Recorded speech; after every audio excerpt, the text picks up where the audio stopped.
Hi, welcome to chemistry classes prism academy Behror. आज जो chapter पढ़ेंगे वो 12th क्लास का ऑर्गेनिक का चैप्टर है 10th हैलोजन व्युत्पन्न। हैलोजन व्युत्पन्न जो होते हैं वो क्या है? हैलोजन व्युत्पन्न का मतलब है, इसमें दो वर्ड हैं। एक तो हैलोजन, हैलोजन एक 17 ग्रुप एलिमेंट होते हैं, फ्लोरीन, क्लोरीन, ब्रोमीन और आयोडीन। और व्युत्पन्न का मतलब होता है किसी से बने हुए हैं। व्युत्पन्न, अब ये हैलोजन व्युत्पन्न जो है वो टू टाइप्स के होते हैं। एक तो हैलो एल्केन या इसको बोलते हैं हम एल्किल हैलाइड, और दूसरा होता है हैलो एरिन्स। सबसे पहले हम इसको पढ़ते हैं हैलो एल्केन्स को। क्या होता है कि जब किसी एलिफेटिक हाइड्रोकार्बन के एक या अधिक हाइड्रोजन परमाणु को हैलोजन परमाणु से प्रतिस्थापित करते हैं तो बने हुए यौगिक को हम हैलो एल्केन कहते हैं।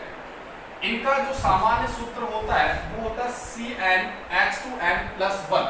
यहाँ n जो होता है वो कार्बन परमाणु की संख्या होता है, कार्बन परमाणु की संख्या, और जो x है वो x जो हो सकता है फ्लोरीन हो सकता है, क्लोरीन हो सकता है, ब्रोमीन और आयोडीन हो सकता है। फॉर एग्जांपल, जैसे हमने कोई भी हाइड्रोकार्बन लिया, एक एथेन, इस एथेन के CH3CH2H, ये एथेन है। इस एथेन का जो हाइड्रोजन परमाणु है, इस हाइड्रोजन परमाणु को मैंने एक हैलोजन एटम से रिप्लेसमेंट करा, यानी प्रतिस्थापित करना है मुझे। तो ये जो कंपाउंड बनेगा CH3 CH2 और इस हाइड्रोजन की जगह क्या आ गया X। तो ये जो बना हुआ जो कंपाउंड होता है उसको हम बोलते हैं हैलो एल्केन या alkyl halide. Clear? That next example, जैसे हम ये लेते हैं प्रोपेन। इस प्रोपेन में अगर मैं इस हाइड्रोजन एटम को प्रतिस्थापित कर दूं इस हैलोजन एटम से, इस हाइड्रोजन एटम को प्रतिस्थापित किससे किया? हैलोजन एटम से।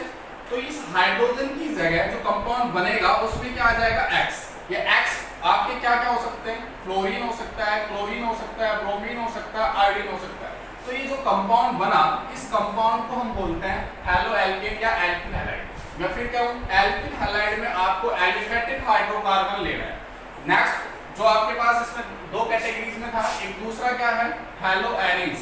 इसमें भी दो वर्ड है, एक हैलो, हैलो का मतलब तो होता है हैलोजन एटम्स, और एरिन्स का मतलब होता है कोई भी एरोमेटिक कंपाउंड। अब इसमें हैलो एरिन्स में क्या होता है कि जब किसी एरोमेटिक हाइड्रोकार्बन के हाइड्रोजन परमाणु को हैलोजन परमाणु से जब प्रतिस्थापित करते हैं तो जो बना हुआ यौगिक होता है उसको हम बोलते हैं हैलो एरिन। एरिन, जैसे मैंने कोई एरोमेटिक हाइड्रोकार्बन लिया, कौन सा? बेंजीन। बेंजीन एरोमेटिक हाइड्रोकार्बन है। इस बेंजीन एरोमेटिक हाइड्रोकार्बन पे यहाँ पे एक H लगा हुआ है। इस H को मैंने किससे रिप्लेसमेंट किया? X से। X से जब रिप्लेसमेंट किया तो इस H की जगह क्या आ जाएगा? X। तो ये जो बना हुआ कंपाउंड होता है इसको हम बोलते हैं हैलो एरिन्स। हैलो एरिन्स के अंदर जो हैलोजन एटम जिस कार्बन से कनेक्ट होगा उस कार्बन में आपके पास जो संकरण होगा वो हमेशा sp2 होगा।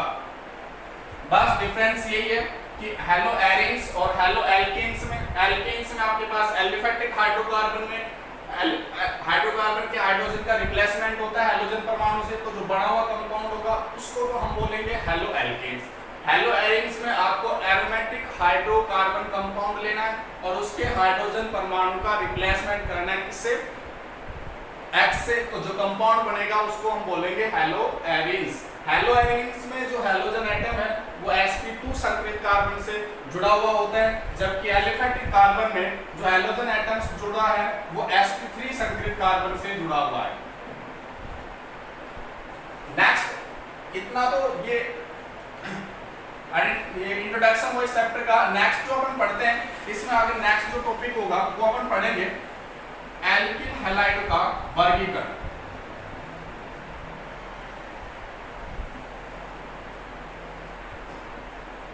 एल्किल हैलाइड का वर्गीकरण। इस एल्किल हैलाइड का जो वर्गीकरण है वो दो आधार पे किया गया है। एक तो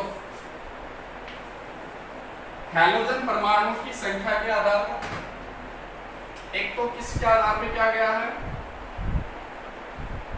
हैलोजन परमाणु की संख्या के आधार पर। दूसरा हैलोजन एटम, हैलोजन एटम जिस कार्बन से जुड़ता है उस कार्बन की प्रकृति के आधार, ये दो आधार हैं, या इसको हम कह सकते हैं CX बंध की प्रकृति के आधार पर, यानी हम वर्गीकरण पढ़ रहे हैं। इस वर्गीकरण में एल्किल हैलाइडों का वर्गीकरण पढ़ रहे हैं, और एल्किल हैलाइडों का जो वर्गीकरण है वो दो आधार पे किया गया है। फर्स्ट हैलोजन परमाणुओं की संख्या के आधार पर, और सेकंड जो है वो हैलोजन परमाणु जिस कार्बन से जुड़ता है उस कार्बन की प्रकृति के आधार पर इसका वर्गीकरण क्या है। तो सबसे पहले जो हैलोजन परमाणु की संख्या के आधार पर करना है वो 4 टाइप से हो जाएगा।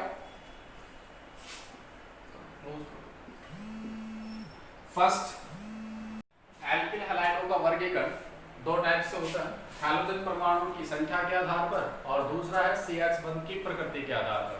सबसे पहले फर्स्ट पढ़ेंगे हैलोजन परमाणु की संख्या के आधार पर। हैलोजन परमाणु की संख्या के आधार पर जो वर्गीकरण है वो 4 प्रकार से, एक तो मोनो एल्किल हैलाइड, दूसरा डाई एल्किल हैलाइड, तीसरा ट्राई एल्किल हैलाइड, चौथा है tetra alkyl halide. First, mono alkyl halide यानी वो एल्किल हैलाइड जिसमें हैलोजन परमाणु की संख्या 1 हो, यानी जिसमें एक हैलोजन परमाणु उपस्थित है, उसको हम बोलते हैं mono alkyl halide. For example, जैसे मैंने लिखा CH3CH2X, यानी इस कंपाउंड के अंदर एक ही हैलोजन परमाणु उपस्थित है, इसका मतलब ये है मोनो एल्किल हैलाइड। सेकंड मैंने लिखा CH3CHX CH3, इसका मतलब इसमें भी एक ही हैलोजन परमाणु उपस्थित है, तो ये भी किसका एग्जांपल होगा, मोनो एल्किल हैलाइड का। सेकंड जो हम पढ़ रहे हैं डाई एल्किल हैलाइड, यानी जिसमें 2 हैलोजन परमाणु उपस्थित होते हैं उसको हम बोलते हैं di alkyl halide. For example CH3 CHX CHX, यानी इसमें 2 हैलोजन परमाणु उपस्थित है, इसका मतलब ये जो एग्जांपल है ये किसका है, डाई एल्किल हैलाइड का। सेकंड जो है CH2CH2XX, ये एग्जांपल भी किसका होगा, डाई एल्किल हैलाइड का। थर्ड CH2X2, ये भी एग्जांपल किसका होगा, डाई एल्किल हैलाइड का। थर्ड जो हम पढ़ रहे हैं वो ट्राई एल्किल हैलाइड है। ट्राई एल्किल हैलाइड का मतलब होता है जिसमें 3 हैलोजन परमाणु उपस्थित हो। जैसे एग्जांपल मैंने लिखा CHX3, इस फॉर्मूले को बोलते हैं हैलोफॉर्म। क्या बोलते हैं, हैलोफॉर्म। हैलोफॉर्म CHX3 होता है। जैसे मैंने लिखा CHX3 की जगह Cl3, और इसको बोलते हैं हम क्लोरोफॉर्म। थर्ड CHBr3, इसको बोलेंगे ब्रोमोफॉर्म। CHI3, इसको बोलेंगे आयोडोफॉर्म। तो ये हैलोफॉर्म ट्राई एल्किल हैलाइड के एग्जांपल है। और फोर्थ जो है वो टेट्रा एल्किल हैलाइड है। टेट्रा एल्किल हैलाइड का मतलब होता है वो एल्किल हैलाइड जिसमें हैलोजन परमाणु की संख्या कितनी हो, 4 हो, उसको हम बोलते हैं tetra alkyl halide. For example CX4, यानी हैलोजन परमाणु 4 उपस्थित है। जैसे एग्जांपल लिखा मैंने CCl4, इसको बोलते हैं कार्बन टेट्रा क्लोराइड। ये किसका एग्जांपल है, टेट्रा एल्किल हैलाइड। यानी एक क्लासिफिकेशन खत्म हुआ हैलोजन परमाणु की संख्या के आधार पर। फर्स्ट अपन ने मोनो एल्किल हैलाइड पढ़ा, second di alkyl halide, third tri alkyl halide, tetra alkyl halide. Mono का मतलब एक हैलोजन परमाणु उपस्थित हो, डाई का मतलब 2 हैलोजन परमाणु उपस्थित हो, ट्राई का मतलब जिसमें 3 हैलोजन परमाणु उपस्थित हो, टेट्रा का मतलब हो जिसमें 4 हैलोजन परमाणु उपस्थित हो। तो ये वर्गीकरण हैलोजन परमाणु की संख्या के आधार पर हुआ। एल्किल हैलाइडों का वर्गीकरण दूसरा टाइप हम जो पढ़ रहे हैं वो है CX बंध की प्रकृति के आधार पर वर्गीकरण। CX बंध की प्रकृति के आधार पर जो वर्गीकरण किया गया है वो फर्स्ट है 1 डिग्री एल्किल हैलाइड जिसको बोलते हैं प्राथमिक एल्किल हैलाइड। सेकंड है 2 डिग्री हैलाइड जिसको बोलते हैं द्वितीयक हैलाइड। 3 डिग्री हैलाइड जिसको बोलते हैं तृतीयक हैलाइड। एक होता है एलिलिक हैलाइड, नेक्स्ट होता है बेंजीलिक हैलाइड और लास्ट होता है वाइनिल हैलाइड। सबसे पहले हम इसमें पढ़ेंगे 1 डिग्री एल्किल हैलाइड क्या होता है। वह एल्किल हैलाइड जिसमें हैलोजन परमाणु जिस कार्बन से जुड़ा होता है, वह कार्बन यदि सीधे एक कार्बन से जुड़ा हो तो वह 1 डिग्री एल्किल हैलाइड होता है। जैसे यानी ये हैलोजन एटम है, हैलोजन परमाणु जिस कार्बन से जुड़ा होता है, इस कार्बन से जुड़ा है, यदि यह कार्बन सीधा एक कार्बन से जुड़ा है, it means CH3 CH2 CX, halogen atom जिस कार्बन से जुड़ा होता है वह कार्बन यदि सीधे एक ही कार्बन से जुड़ा है, इसका मतलब ये कितना डिग्री एल्किल हैलाइड हो गया, 1 डिग्री। ध्यान देना, इसमें हैलोजन एटम जिस कार्बन से कनेक्ट होता है उसमें संकरण जो होता है वो sp3 होता है। फिर next example CH3 CH CH3 CH2 CX, ये कितना डिग्री एल्किल हैलाइड होगा, देखते हैं। हैलोजन एटम जिस कार्बन से जुड़ा होता है वह कार्बन यदि सीधे एक कार्बन से जुड़ा हो तो वह 1 डिग्री, यानी 1 डिग्री होगा। ये सीधे कितने से जुड़ा है, एक से, ये कितने से जुड़ा हो इससे कोई मतलब नहीं होता। यानी हैलोजन एटम जिस कार्बन से कनेक्ट होता है वह कार्बन कितने से जुड़ा हुआ है उस आधार पर 1 डिग्री 2 डिग्री 3 डिग्री होगा। यदि एक से जुड़ा है तो 1 डिग्री, 2 से जुड़ा है तो 2 डिग्री, 3 से जुड़ा है तो 3 डिग्री होगा। तो ये कितना डिग्री हो गया, 1 डिग्री। ऐसे एग्जाम्पल अगर हम ये ले CH3 CH CH3X, इसमें क्या हुआ कि हैलोजन एटम जिस कार्बन से जुड़ा हुआ है वह कार्बन सीधे कितने से जुड़ा हुआ है, 2 से। तो इसका इट मीन्स ये जो एल्किल हैलाइड होगा कितना डिग्री होगा, 2 डिग्री। और इसमें भी हैलोजन एटम जिस कार्बन से जुड़ा होता है उसमें संकरण sp3 होता है। यानी वो एल्किल हैलाइड जिसमें हैलोजन परमाणु जिस कार्बन से जुड़ा होता है यदि वह सीधे 2 कार्बन परमाणु से जुड़ा हो तो वह 2 डिग्री एल्किल हैलाइड होता है। For example next CH3 CH CH3 CHX CH3, ये भी कितना डिग्री होगा, 2 डिग्री। कैसे कि हैलोजन एटम जिस कार्बन से जुड़ा है वो कार्बन सीधे 2 कार्बन से कनेक्ट है, इसका मतलब ये कितना डिग्री हो गया, 2 डिग्री होगा। 3 डिग्री का मतलब कि हैलोजन एटम जिस कार्बन से जुड़ा है यदि वह कार्बन, हैलोजन एटम जिस कार्बन से जुड़ा है वह कार्बन यदि 3, अभी 1 2 3 3 से जुड़ा है, इसका मतलब कितना डिग्री हो गया, 3 डिग्री। जैसे CH3 CH CH3 C CH3 CH3X, ये कितना डिग्री होगा, 3 डिग्री होगा। ध्यान देना 1 डिग्री 2 डिग्री 3 डिग्री में जो हैलोजन एटम है जिस कार्बन से कनेक्ट होते हैं उस कार्बन में संकरण sp3 होता है। ठीक है, नेक्स्ट हम पढ़ेंगे एलिलिक हैलाइड। एलिलिक हैलाइड में क्या होता है कि वह एल्किल हैलाइड जिसमें हैलोजन परमाणु सीधे sp3 संकृत कार्बन से जुड़ा हो और यह sp3 संकृत जो कार्बन है अगले कार्बन कार्बन द्विबंध से जुड़ा हो। जैसे हैलोजन परमाणु जिस कार्बन से जुड़ा हो वह कार्बन sp3 संकृत होता है और यह sp3 संकृत नेक्स्ट जो है वो कार्बन कार्बन द्विबंध से जुड़ा होता है।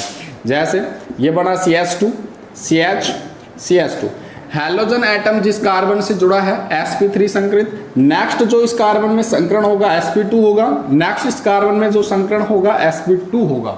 यानी एलिलिक जो हैलाइड है उसकी पहचान क्या हुई कि हैलोजन एटम जो जुड़ाएगा जिस कार्बन से उसमें sp3 संकरण होगा, नेक्स्ट जो कार्बन होगा उसमें भी sp2 संकरण होगा, नेक्स्ट कार्बन में sp2 संकरण होगा। एलिलिक हैलाइड में हैलोजन परमाणु जिस कार्बन से जुड़ा होता है उस कार्बन को बोला जाता है एलिलिक कार्बन। कौन सा, एलिलिक कार्बन। यहां पे C का मतलब कार्बन है, तो ये कौन सा कार्बन हो गया, एलिलिक। जैसे रिंग में अगर हम इसकी बात करें तो ये रिंग और यहां पे X, तो यहां देखो ये जो कार्बन परमाणु है ये कौन सा संकृत है, sp3। नेक्स्ट जो कार्बन परमाणु है ये sp2 संकृत है, ये नेक्स्ट जो कार्बन है ये sp2 संकृत है। इट मीन्स ये जो पोजीशन है आपकी ये कौन सी पोजीशन हो जाएगी, एलिलिक हैलाइड। नेक्स्ट जो होता है वो बेंजलिक हैलाइड होता है। बेंजलिक हैलाइड में क्या होता है, वह एल्किल हैलाइड जिसमें हैलोजन परमाणु सीधे sp3 संकृत कार्बन से जुड़ा हो और यह sp3 संकृत कार्बन सीधे किससे जुड़ा हो, बेंजीन वलय से जुड़ा हो, तो वह हैलाइड बेंजलिक हैलाइड होता है। जैसे एग्जांपल ये रिंग,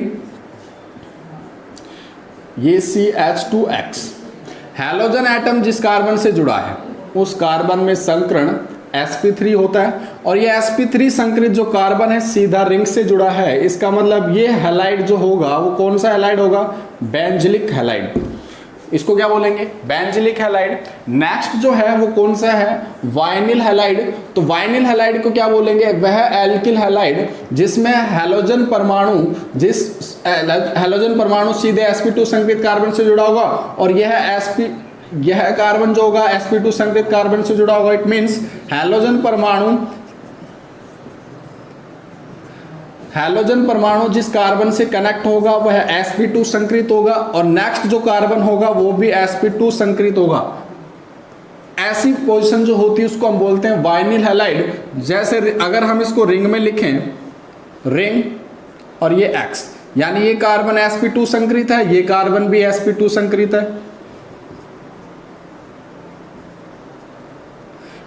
ये हमने क्लासिफिकेशन पढ़ा है CX बंध की प्रकृति के आधार पर। हम इन सभी में देखने पर यह पता चलता है कि 1 डिग्री, 2 डिग्री, 3 डिग्री जो एल्किल हैलाइड होते हैं उनमें जो हैलोजन एटम होता है जिस कार्बन से कनेक्ट होता है उन कार्बन में सभी में sp3 संकरित कार्बन होता है, और यह sp3 संकरित कार्बन यदि सीधे एक कार्बन से जुड़ा है तो 1 डिग्री, 2 से जुड़ा है तो 2 डिग्री, अगर 3 से जुड़ा है तो 3 डिग्री होता है। जबकि एलिलिक, बेंजिलिक और वाइनिल जो हैलाइड होते हैं, एलिलिक की जो पोजीशन है वो हैलोजन एटम जिस कार्बन से कनेक्ट होगा sp3 होगा, फिर sp2 होगा, फिर sp2 होगा, यानी ये तीन पोजीशन वो किसको रिप्रेजेंट करेगी?